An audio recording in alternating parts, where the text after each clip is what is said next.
स्तुति।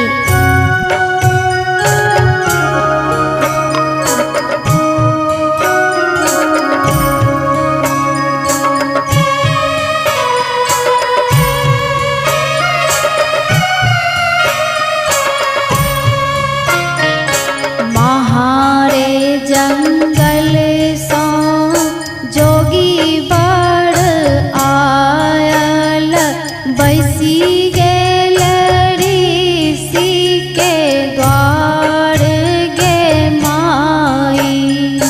बैसी गेल ऋषि के द्वार गे माई। महारे जंगल सो जोगी बड़ आयल, बैसी गेल ऋषि के द्वार गे माई। बैसी गेल ऋषि के द्वार गे माई।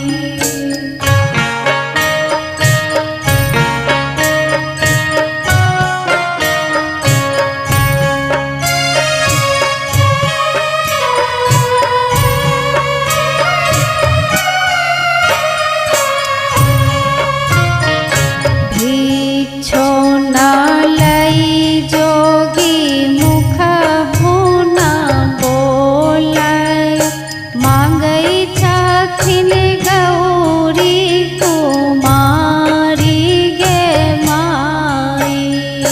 मांगै छथिन गौरी कुमारी गे माई। काने लागल खीजे लागल अम्मा हे मैना, झखे लागल ऋषि सन बाबू गे माई। झखे लागल ऋषि सन बाबू गे माई।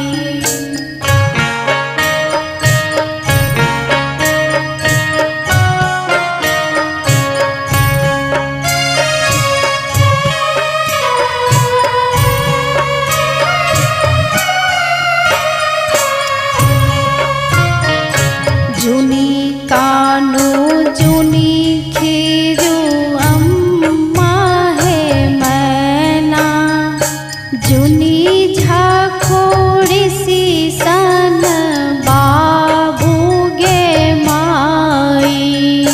जुनी कानू ऋषि सन बाबू गे माई। हमरा करम अम्मा जोगी बड़ लिखल, लिखल मेटल नहीं जाई गे माई।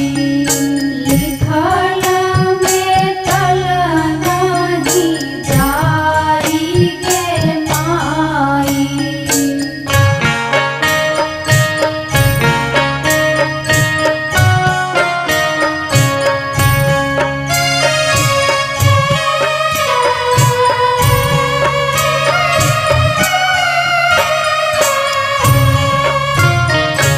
कथी लागी आगे बेटी